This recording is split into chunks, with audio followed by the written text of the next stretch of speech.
Welcome to Life as a Soldier podcast, a Demon Radio production.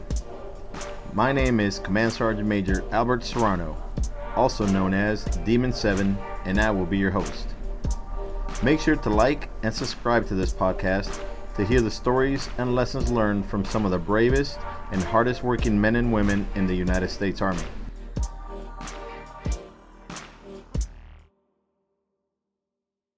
This is a safe place. This is a forum set so that we can have some open dialogue with complete transparency and honesty.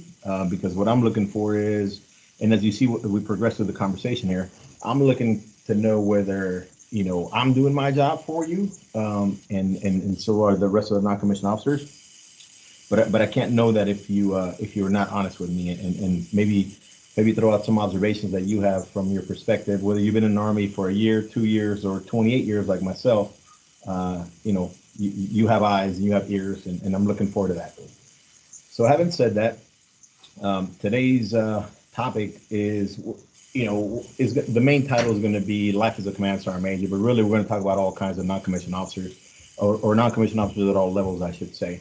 But the first thing I want to do is I want to introduce myself. And then what I would ask is that the rest of you go around and introduce yourself. But okay, as I stated, I am Demon 7, also known as Command Sgt. Major Serrano, Albert Serrano.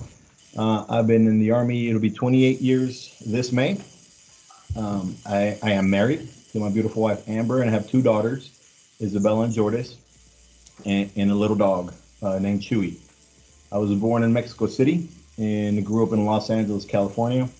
And joined the Army since I was 18 and a half years old. I love what I do. It's the only reason why I'm still serving, is because I love soldiers and I love everything about the military. It's been good to me. My hobbies, or a couple of them anyway, really my main 3 are, first and foremost, I love to work out. So most of you know that already about me. I love to play golf. And then I love to spend time with my family and doing, whatever the girls want to do. Pretty much what we do every weekend. So that is me in a nutshell. All right, and I'm excited and looking forward to hearing about the rest of you. So whoever wants to go first, you're next. Hey, Sergeant Major. So this is Specialist Webb Silas. I am 21 years old. I've been in the Army for a little over 2.5 years. I am a 15 Yankee, which is an Apache electrician and armament maintainer. My hobbies would include working out. I also enjoy ultimate frisbee, and I have thoroughly enjoyed my little over 2.5 years in the Army, and I certainly plan on doing more. I was born in Alabama, mostly raised in a small town in Louisiana, and I'm glad to be here. This is Specialist Nathan from Bravo 21. I'm going to be 32 years old on Friday, actually, and I've been in the Army for 2.5 years. Since I've been here, I've done a lot of things with Bravo Company and Delta Company. Did a lot of maintenance. Some of my hobbies are playing soccer, watching soccer. I really like soccer. I was born in Jamaica. I moved here when I was 20 years old. And that's pretty much it for me. Good afternoon, everyone. This is PFC Perry. I am a soldier in Headquarters Company 31 Battalion, and I am a 25 uniform. I work in an S6 shop. So I was born in Dallas, Texas. I am 20 years old, and a couple of my hobbies include reading. I also love writing. I also love health and fitness, and I love cardio. I love running more than anything. I've been in the Army for about a year and 2 months, and I definitely plan on making the Army a career. Yes, this is PFC Peyot from Brigade.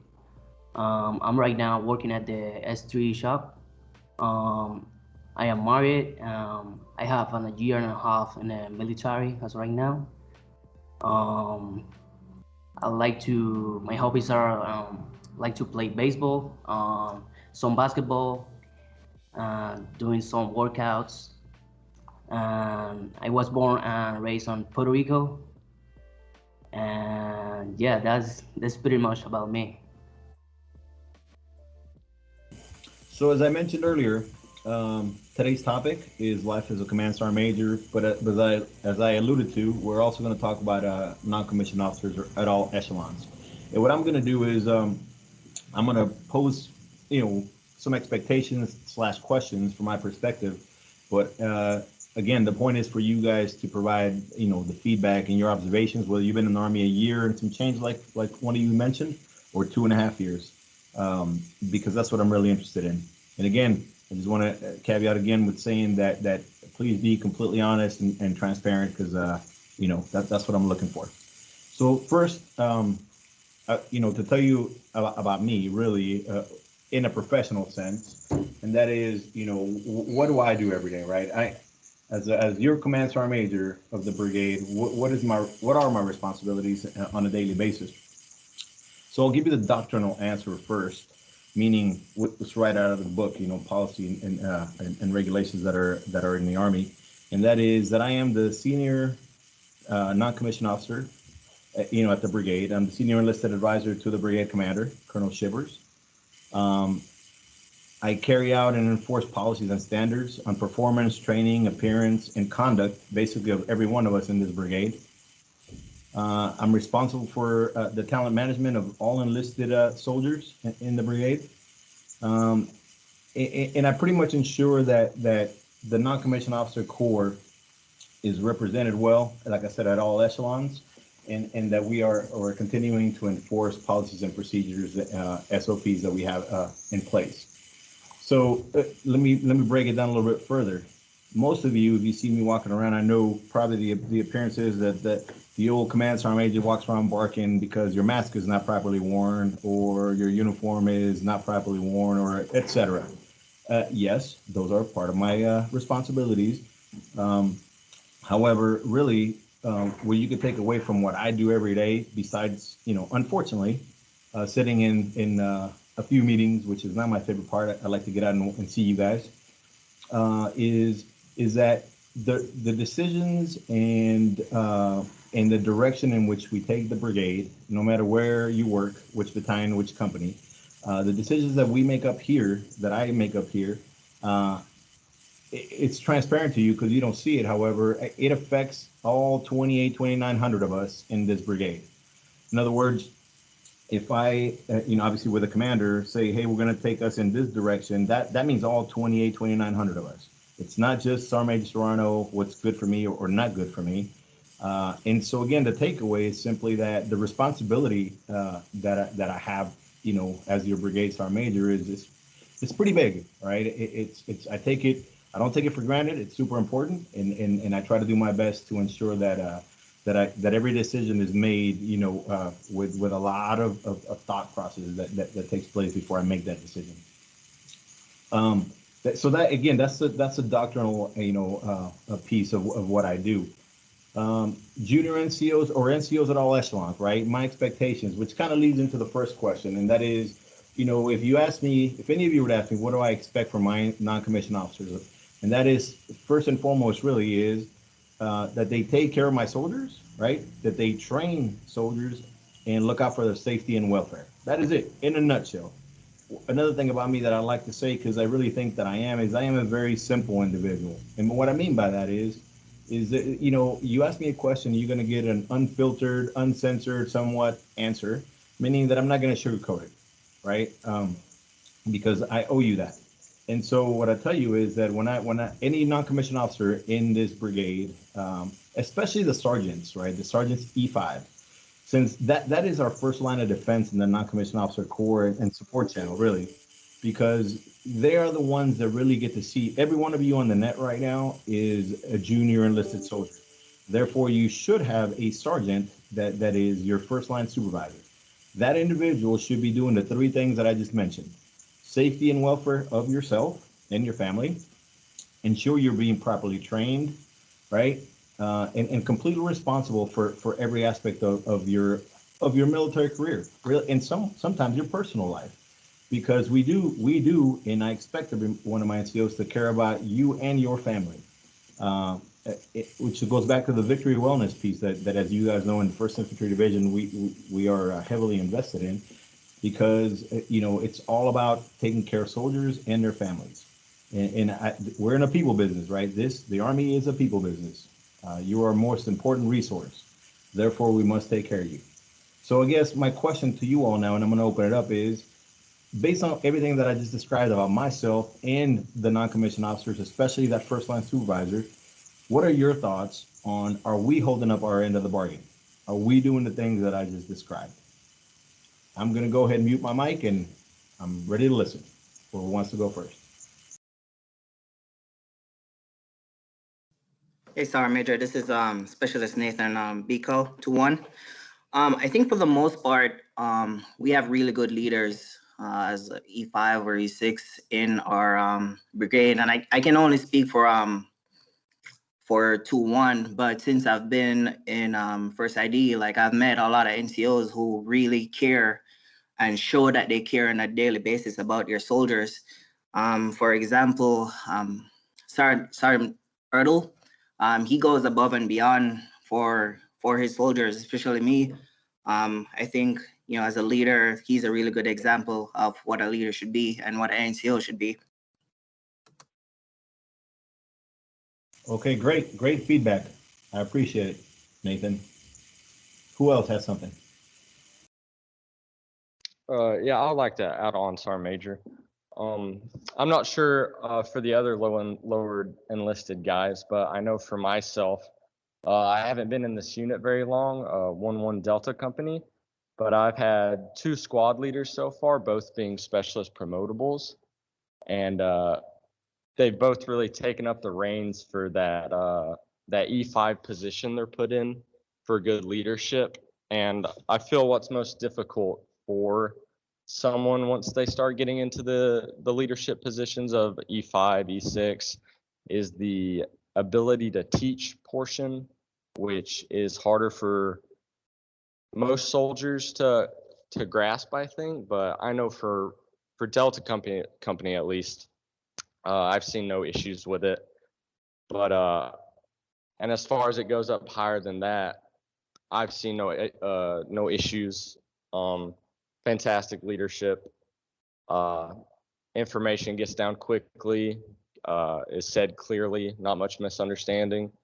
And I know for my job being a maintainer, I almost have 2 different sides, because I have the maintenance side also, which has its own specific type of leading as far as maintenance goes, and the ability to teach a task to an individual. And again, there, no issues. It is done well, clearly, quickly. So I see no issues. All right, Silas, appreciate that. That's great feedback. You guys are making my job easy. We have great leaders out there. That warms my heart. I'd like to comment on a couple of things. This goes for everybody on the net here. And again, this is educational for all of us, right? But I want to tell you, you mentioned, you referred to all of you guys as lower enlisted soldiers. Look, that was the way we used to call you guys back in the day, but lower implies that, you're beneath, obviously. So the right terminology is junior enlisted soldiers, because there's no difference between all of you on the net right now and me. The only difference between you and I is that I'm old and I've been doing this for a long time. That is it, because we all put on our uniform the same way. So really, experience and the time I've served is the only difference between you and I. The second thing I'd like to allude to, and then I'll open up for anyone else that wants to chime in, is, and I know all of you are not a sergeant, but you will be one day. You'll be a non-commissioned officer, and a non-commissioned officer is a leader of soldiers, right? I am a non-commissioned officer, a leader of soldiers. First sentence in the NCO creed. That is something that we all non-commissioned officers should take extremely serious, because that is the number one task, as I described to you guys earlier. The non-commissioned officer creed, obviously, if you haven't read it, I encourage you to do it, even if you're not a non-commissioned officer yet. But my favorite part of that creed is where it mentions that all soldiers are entitled to outstanding leadership. I will provide that leadership. Again, think about those words, right? Because in a sense, like I mentioned earlier, we owe you that. We owe you, outstanding leadership. That is what is expected of us non-commissioned officers. Therefore, hence this conversation, if we are not doing that, I'd like to know, if we are doing that, as most of you have alluded to so far, that's great. I mean, like I said, that means we're doing things well. And that, makes me extremely happy. But I just want you to know that from where I sit as the Senior Enlisted Advisor and the Senior Non-Commissioned Officer in the brigade, that is exactly what I talk about with all this Battalion Sergeant Major and all the NCOs in this brigade. So I like to hear positive feedback. Does anyone else have anything or want to chime in with that first question I posed? Good afternoon, Sergeant Major. This is PFC Perry from 31 HHC at 6 Personnel 25U. And I would say, although I haven't been in this particular unit for a while because I'm still pretty new to the military, I would definitely say that so far my NCOs have been amazing. So I know for a fact that my current NCO, Sergeant Turner of HHC, I know for a fact that on multiple occasions, he's always reached out to me and asked me how my family's doing and whatnot. I know for a fact that anything or any issue that I have, I feel confident that if I were to go to my NCO and say, hey, well, I have this issue, do you have any remedies, or is there any way that you can help me with this? He would work his hardest to find a solution.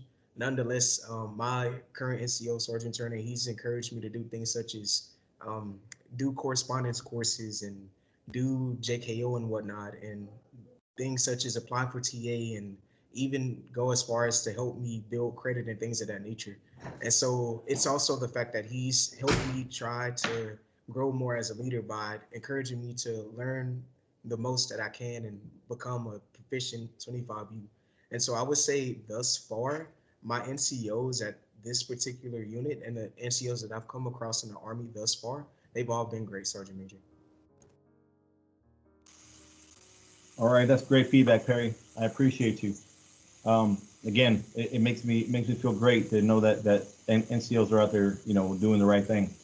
I'd like to transition to the second question that I'm just going to elaborate a little bit and then pose to you, and that is, how do you think NCOs can learn from junior soldiers, right? So again, we've already covered what NCOs are supposed to be doing on a daily basis, and junior soldiers like yourselves, how do we learn from you? So I'll give you a perfect example, and then I'll open it up again. So this podcast right now, right?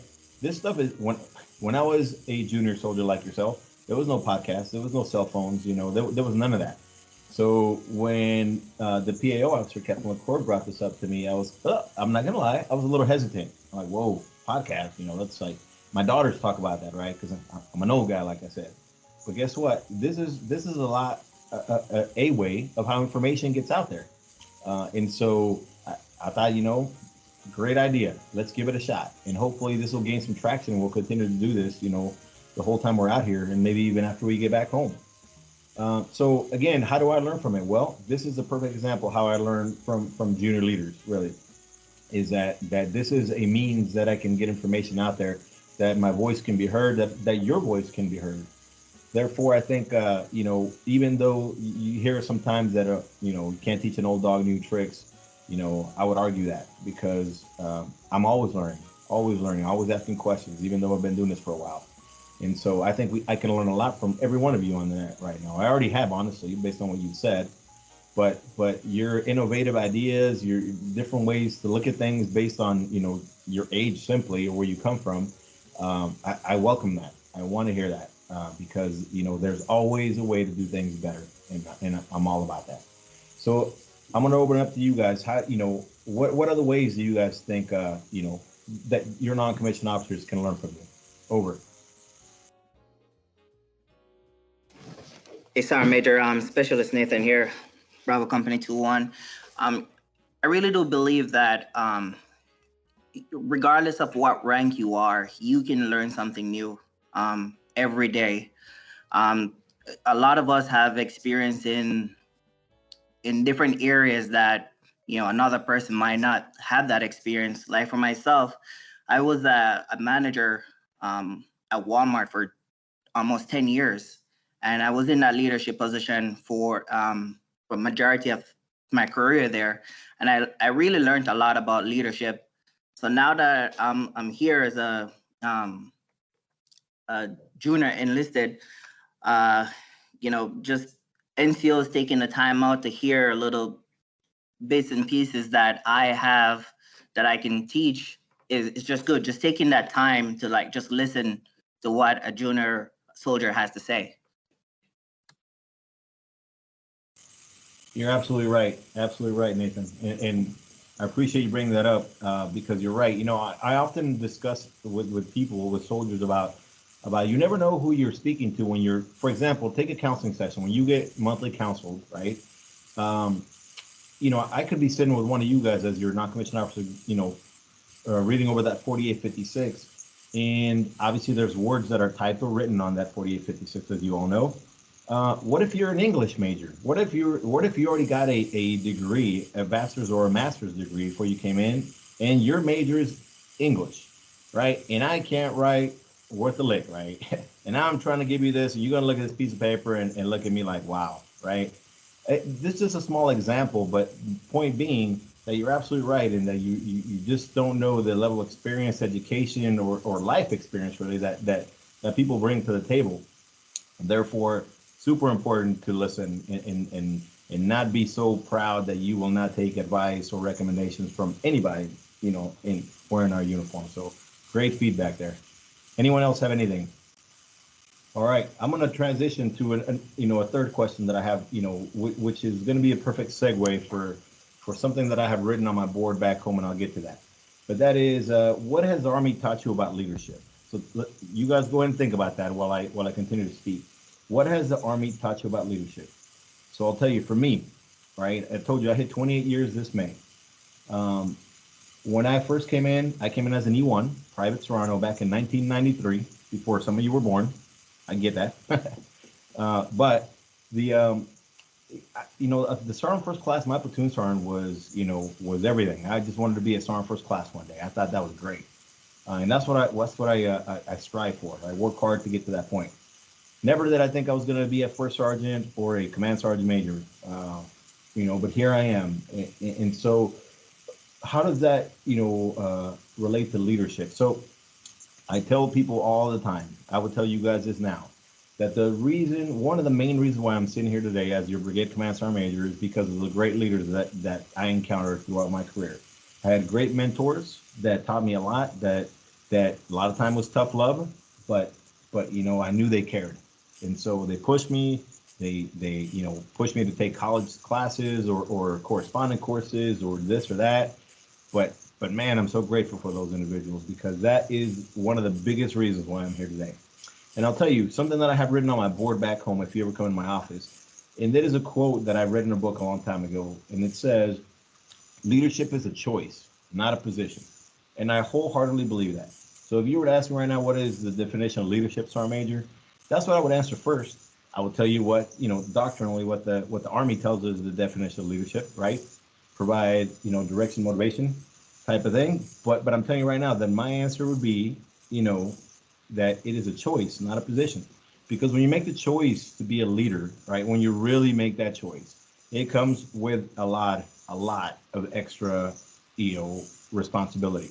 Now, there's no greater responsibility than leading soldiers. I can tell you that right now, right? I love it. But it is a lot sometimes, as you know. And so, you know, you can put anybody in a position, right? Just because you're higher rank in A, you're the X, you name it. Anybody can do that. But if you're really going to be a leader, right, then it is a choice you have to make. And again, it's going to imply that you're going to have a lot of extra things. You're going to work longer and you know, and harder than other people. But that is a choice you have to make.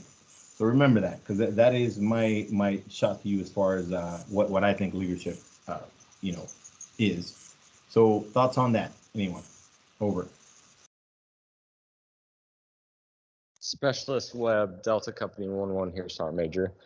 I like what you said about the tough love portion of leadership, but I think to add on to that, there's also that time to sit down with your soldier in the one-on-one atmosphere for soldiers that do not understand what you're trying to get to them.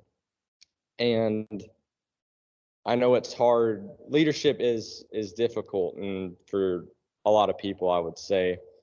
And I know some people get caught up in the idea that I am now in this position, that I am higher than you and you have to listen to me, I am the authority figure in this situation. But there is a lot of those times where you have to get down on the one-on-one as just a soldier to a soldier, just to explain in more detail, more depth. And a big part of leadership is knowing your soldiers and their specific character and how to work with them individually. And that's what I think we need to do with our leadership, is to not be as stowed away or coy, and to really get to know them. That's why I think having a good relationship within the squad and within the team is so important. And something major that that the Army has taught me about leadership is it is definitely can be stressful in a lot of situations, can be overwhelming for a lot of people. But I think the Army does a good job at slowly getting soldiers into it. As far as me and being a maintainer, as far as being put in charge of a task, going from that to a larger task, to a more important task, going up from that to, okay, you're in charge of these 2 soldiers who are brand new to the company, show them the ropes, tell them how everything works. Then you can go up to the squad leader position. So I think the Army does a very good job at slowly getting soldiers to that spot they need, and not theoretically shoving them off the ledge into leadership. Sergeant Major. Well, that was great insight. So I'll tell you, you said a lot of things that made me think about lots of things, and we could talk about leadership for a long time. I'll tell you, because that's one of my favorite things to discuss. But I'll tell you, first and foremost, you're absolutely right with the. Remember, I told you guys earlier, the only difference between you and I is that I've been doing this for a long time. That is it. I'm no better than any of you, just that I've been doing this for a long time. So with that, I mentioned earlier as well that the Army is a people business. Therefore, you hit the nail on the head. You have to humanize yourself. You have to have honest discussions in a relaxed setting, not just because I'm your superior or whatever the case may be. And it has to be two-way conversation. It can't just be one way, like you stated, because I'm in charge. But you're absolutely right. I mean, that is how we are successful in the Army.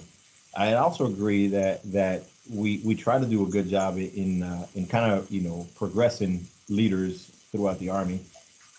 I also agree that it is challenging at times because not everyone can do it, and you kind of alluded to that, and I appreciate that. But part of that is like some of you here on the net right now is some of you are in charge, as you stated, of maintenance or whatever the case may be. And the fact is, and I know you probably heard this already in your brief time in the military, is that we all wish we had all the people in the proper the ranks that go along with the people that we need, right? But we don't. Meaning that we're supposed to have X number of sergeants or staff sergeants or whatever the case may be. We're not going to have them. So guess what? At times, the PFC Perrys and the specialists, Webbs of the world, you will be in charge of something, and that is just how it's going to go down, right? No matter what it is, and that's reality. So approaching it that way is the best way to do it, because you'd be lying to yourself if you thought if stuff hit the fan and we had to go do something that, hey, don't worry, there's an NCO coming to lead. You'd be lying to yourself. So you have to be prepared. Therefore, learning everything you can, asking questions, putting you young soldiers in charge of things, giving you more responsibility. That is exactly the way how we develop you guys. And because one day, those of you that said you're going to make the Army a career, you're going to be a Command Sgt Major one day, or you're going to be a battalion or brigade commander one day, and you will have to make the decisions that we've been discussing throughout this. But that was great insight there, Webb. Anyone else? Over. Yes, our Major, Specialist Nathan. I think one of the greatest feelings that I have with my leadership is that I don't need my leadership. I might want him to be around for like advice and that kind of stuff. But I really don't need him. they did a good job, like teaching me the basics of how to get the task done simply and not overcomplicating it. So I think the things that I learned from my leadership is that getting the basic right. And I want to say it's Colonel Whiteside that said it, that like as long as we get the basic right, everything else will fall into place. Yep. And again, wise man that told you that, right? Your battalion commander, because he's absolutely right. I used to have an old battalion command sergeant major that used to make the reference to when we used to have to wear the reflective belt for PT, and people wouldn't wear them correctly. And he used to say, how do we expect, if you can't put on your PT belt correctly, sir, sergeant, whomever, how can we trust you to perform, proper maintenance on an aircraft or fly the aircraft? In back then, it was kind of like, well, that doesn't even make sense, or in my mind, right? It doesn't correlate a PT belt to, flying or doing maintenance. But if you think about it, it goes right to what you just said. Is doing the basic things, correctly, basically. And so if you start there, and just build on that foundation, you can't go wrong. You can't go wrong. And it's great to see that starting at your level, at the PFC, at the specialist level, because as I stated earlier, you will be put in charge, if you're not already, of something, right? And that is just the way the Army works. The Army goes rolling along, as we all know. Who else has something out there? Good afternoon, Sergeant Major. I'm going to say in terms of leadership and what the Army has taught me about leadership in general, I'm going to say that the Army has definitely helped me realize that leadership comes in different forms, and more so it's dependent on like someone's personality and just who they are in general. So I'm going to say from my personal experience, I know I'm more so of an introvert, but I'm also very analytical. I have strong admin skills, and I'm also smart. And so initially, I was just more so advising team leaders and my NCOs about things that they may have missed and whatnot. But eventually, similar to specialists, I was more so put in charge of certain tasks, and I noticed that those abilities are more so those specific leadership traits that I was using to assist others. I was now able to use that to make valid leadership decisions. And so I'm going to say that in terms of leadership, the Army has definitely helped me more so bring out the leadership skills that I already had and exemplified them in a way that was more so beneficial to me to lead more so others, as well as get tasks done in an orderly fashion. Yeah, Perry, and again, great point, sir, because you're right, as we kind of alluded to earlier. I think it was Specialist Nathan that said he was the manager of Walmart for 10 years. All of you bring something to the table. When you join the, our all volunteer force, all of you bring something to the table, regard whether it's life experience or education or just simply your family values, everything matters. And so when it comes to leadership, you're absolutely right. You are all smart enough. Honestly, my personal opinion is that all of you young soldiers coming in today's military are smarter than I was when I came in, 28 years ago, based on many factors, but you are all, I'm telling you, you're critical, to this team, to the Army team, to our brigade, to your battalion, your section. So, I guess the takeaway for me is, and from hearing you guys is, don't ever be afraid to chime in, with your 2 cents, because like I said, and you guys have said earlier, it doesn't matter what your rank is. It does not matter what your rank is. If you observe something or there's a better way to do something, you have got to say something. And honestly, shame will be on that leader if he kind of shuts you down and says, I don't want to hear it. We're going to do it the way I said. Shame on them if that is what happens, because a lot of times you guys will be innovative enough to actually be able to figure it out. So I like it, and I'm telling you, I like to think that when I retire in the near future, that our Army will be better than when it was when I came in, because of the young talent that's coming in. So I like it. Who else has something out there? All right, nothing heard. So hey, I'll tell you what. Again, as I said, when we started this process earlier, about 35 minutes ago or so, I told you this is our first episode, right? And I told you guys I was a little hesitant because this is new to me, right? This media, this means of putting out information is new to me. But I hope that that it was beneficial. I hope that that the dialogue that we've shared here was beneficial to you.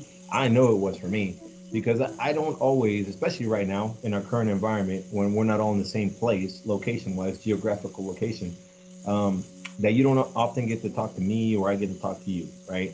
And so, and I'll just be honest with you, you guys know as well as I do, half the time when people see me coming, they kind of run the other way, right? I don't think I'm that mean, but it's okay. I don't take it personal. But point being that I hope this was beneficial, and I hope that we continue to have this open dialogue, so that we can share, good, bad, or indifferent. That's the only way we're going to get better as an organization, right? Is to share experiences, share, observations, etc. And so I hope that you all have taken something away from today. Like I said, I know I have. I definitely appreciate you spending, 35, 40 minutes with me over this team's business here. But, uh, you know, I, I'm excited. I'm excited about the way the direction our brigade's going, your battalions, the Army. I'm excited about this podcast, because we're going to continue to do it, and we're going to use different leaders. We're going to talk about different topics, but I think it's going to be great. I think it's going to be great, but it can only be great if soldiers like yourselves are open to having discussions. And so I appreciate you guys, every one of you that dialed in today. Very much appreciated. You guys are all doing awesome things from what I could tell, and more importantly, your leaders are taking care of you, which is the main topic of our discussion today, right? Life as a Command Sgt Major or as a non-commissioned officer. So it definitely warms my heart to know that leaders are out there taking care of you guys. Does anybody have any last comments or remarks? Over. Specialist Webb here, Sergeant Major. I also thought this was incredibly productive. I will admit I was a little hesitant at first when the information came down the chain of command for a junior enlisted to be on a podcast with Sergeant Major. It was definitely interesting, but no, I thought it was incredibly productive, and I'll be honest, I enjoyed it more than I was expecting. It was a little nervous at first, but no, very, very productive. I like what my fellow junior enlisted said. Those were fantastic questions, Sergeant Major. Definitely made me think, Sergeant Major. I appreciate that, and thank you for doing what you're doing out there with 1-1. You guys are doing great things, and again, it's because of soldiers like yourself that you guys are doing awesome. So keep it up, and I appreciate the feedback. Anyone else? Yes, Sergeant Major, Specialist Nathan. I just want to say, this is really enlightening, because normally we don't get the chance to have a conversation with a sergeant major of the brigade and that kind of stuff. So this was actually really cool, being able to talk to you and hear your point of view about who a leader is, and what your expectation is for your NCOs, or someone like me who's about to go to the board, to have a good understanding of what your expectations are. Great, thank you, Nathan. And I look forward to seeing you, wearing that sergeant rank on your chest here soon. Hope you invite me to the promotion. Anyone else? PFC Perry here, Sergeant Major. I'm going to say that I'm grateful for the fact that someone who identifies as a Sergeant Major took the time out of his day to more so make this podcast, and more so taking our insights and our experiences and our knowledge and just our database of knowledge that we do have, and he's going to more so use that to help guide his influences and more so decisions in the future on how to help enlisted and more so enlisted through the ranks and in the years in general. All right, Perry, thank you. And again, same comment for you. As a young PFC, it's great to hear that you're definitely a bright young man, and I know you're doing great things out there in 3-1. But HHC Brigade, you've been quiet. Any closing comments? No, Sergeant Major. I'm not a person of too many words, but I think we have a pretty good leadership. How I said before, I'm a brand new soldier. Keep learning, improving on myself, learning of each of my NCOs, on the person on our shop. Nothing. I'm keeping improving on myself. Sorry, Mayor. All right, Pedro, thank you. All right, guys. Well, again, I really enjoyed it. Since we do have to work on weekends, as you all know, while we're deployed, I couldn't think of a better way to spend Sunday afternoon. As we've all stated, it's definitely productive. Probably the funnest thing I have to do today. So I appreciate you guys. I look forward to seeing you guys when I Battlefield Circulate. If I haven't been to where you are right now, all of you, then I look forward to seeing you here in the next few months. But keep up the great work. Again, this brigade moves because of you. So keep it up. And like I said, I look forward to the next time we meet, even if it's over or another podcast. Have a great rest of the Sunday and stay safe. Demon 7 out.